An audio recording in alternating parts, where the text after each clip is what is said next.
వాళ్ళకి role model గా ఉండాలి. ప్రభుత్వం అన్నది తప్పు చేసే ప్రభుత్వంగా ఉండకూడదు. కాబట్టి ఇలాంటి ఖచ్చితమైన కాంపెన్సేషన్స్ ఖచ్చితంగా ఇవ్వాలని ఈ రాష్ట్ర ప్రభుత్వాన్ని గట్టిగా డిమాండ్ చేస్తా ఉన్నా. నేను ఇంకొకటి కూడా చెప్తా ఉన్నా, ఈ ప్రభుత్వం కనీసం వీళ్ళని చూడడానికి ఇంటికి కూడా రాలా. కనీసం ఆమె కూడా మానవత్వం కూడా లేని ఈ ప్రభుత్వం. నేను ఇలా ఈ కుటుంబ సభ్యులకు అందరికీ కూడా ఒకటే చెప్తా ఉన్నా, ఈ చెల్లికి చెప్తా ఉన్నాను, ఈ తల్లికి చెప్తా ఉన్నాను, చిన్నకు చెప్తా ఉన్నాను, ఈ ప్రభుత్వము స్పందించకపోయినా కూడా ఎవరు భయపడకండి, బాధపడకండి. కళ్ళు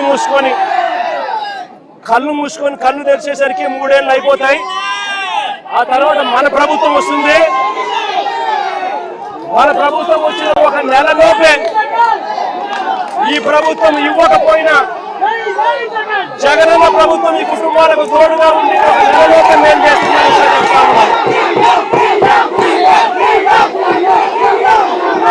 నాది బాధ్యత, ఖచ్చితంగా చేపిస్తానని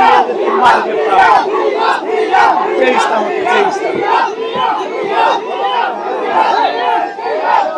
ఈ రాష్ట్ర ప్రభుత్వం నిజంగా ఎంత దారుణంగా ఉంది అనంటే, నిజంగా ఈ రాష్ట్ర ప్రభుత్వం ఎంత దారుణంగా స్పందిస్తా ఉంది అనంటే నేను కొన్ని ఉదాహరణలు చెప్తాను. ఒకసారి గత ప్రభుత్వానికి అంటే వైఎస్ఆర్సీపీ ప్రభుత్వంలో ఇలాంటి ఘటనలు జరిగినప్పుడు గతంలో వైఎస్ఆర్సీపీ ప్రభుత్వం ఎలా పలికింది, ఇప్పుడు చంద్రబాబు నాయుడు గారి ప్రభుత్వం ఎలా పలుకుతా ఉంది అని ప్రతి మత్స్యకార సోదరుడు, ప్రతి మత్స్యకార కుటుంబం, ప్రతి పేదవాడు కూడా ఆలోచన చేయాలి. 2023 నవంబర్లో విశాఖ ఫిషింగ్ హార్బర్లో అగ్ని ప్రమాదం జరిగినప్పుడు 49 బోట్లు ఇక్కడే విశాఖపట్నంలోనే కాలిపోతే పలికింది ఎవరో తెలుసా? మీ జగనన్న ప్రభుత్వం. ఏకంగా వెంటనే 80% ఆ బోటు విలువలో 80% విలువ కట్టి 7,11,00,000 రూపాయలు వెంటనే వాళ్ళకి రిలీజ్ చేసినాం ఆ రోజు 2023 నవంబర్లో. ఇది ఒకటే కాకుండా సుమారుగా 400 మంది మత్స్యకార కార్మికులకు, హమాలీలకు, చిన్న వ్యాపారులకు అదే ఘటనలో ఒక్కొక్కరికి 10,000 రూపాయలు చొప్పున 400 మంది మత్స్యకార కుటుంబాలకు కూడా ఈ మాదిరిగానే మేలు అదే రోజే జరిగింది. ఇది ఒకటే కాకుండా వైఎస్ఆర్సీపీ ప్రభుత్వంలో ప్రతి సందర్భంలోనూ కూడా మానవతా దృక్పథంతో పలికిన పరిస్థితులే కనిపిస్తాయి. 2018లో నా పాదయాత్ర జరుగుతూ ఉన్నప్పుడు 22 మంది మత్స్యకారులు పాకిస్తాన్లో నిర్బంధించారు. నా పాదయాత్ర జరిగేటప్పుడు ఆ 22 మంది మత్స్యకార కుటుంబాలకు సంబంధించిన అక్క చెల్లెమ్మలు నా దగ్గరకు వచ్చి, అన్న పాకిస్తాన్లో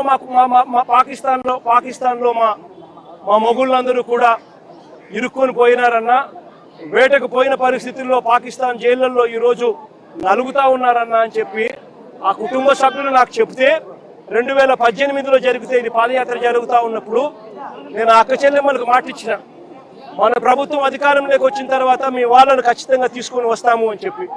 అధికారంలోకి వచ్చిన తర్వాత కేంద్ర ప్రభుత్వంతో మనం దౌత్యం జరిపించి 2020 జనవరి 5వ తారీఖున ఆ 22 మంది మత్స్యకారులను అక్కడి నుంచి విడుదల చేయించి రాష్ట్ర ప్రభుత్వం మళ్ళీ ఇక్కడికి తీసుకొచ్చింది.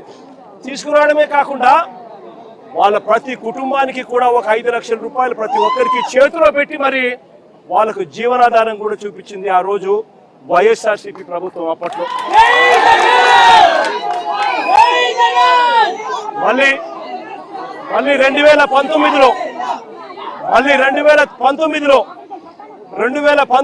మళ్ళీ మత్స్యకారులను 9 మంది మత్స్యకారులను బంగ్లాదేశ్లో వేటకు వెళ్ళి బంగ్లాదేశ్లో వాళ్ళందరూ కూడా నిర్బంధానికి లోనవుతే ఆ 9 మందిని కూడా సురక్షితంగా అప్పట్లో మళ్ళా కేంద్ర ప్రభుత్వంతో దౌత్యం చేసి సురక్షితంగా బంగ్లాదేశ్ నుంచి కూడా మళ్ళీ అప్పట్లో తీసుకొచ్చింది కూడా వైఎస్ఆర్సీపీ ప్రభుత్వమే.